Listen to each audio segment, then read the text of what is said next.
Hello everyone, in this video we will learn how to use calculator directly in Google Chrome without installing anything. So let's get started. First open your Google Chrome browser on your computer.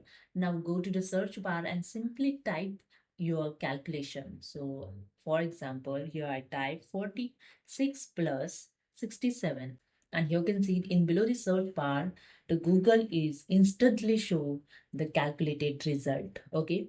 46 plus 67 is 113.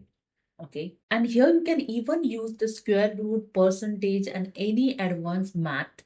Okay. So this is so helpful. I just remove this. And here I show you the one different way you can use the calculator in Google. I give you one bonus tip. If you want to bigger calculator, just type the calculator in Google search bar. So I just type here calculator and press the enter key. It will open the full scientific calculator that you can use easily. So I just enter here. So I select the 8, 5 plus 56 is equal to, and here you see, you can use your calculator in Google Chrome.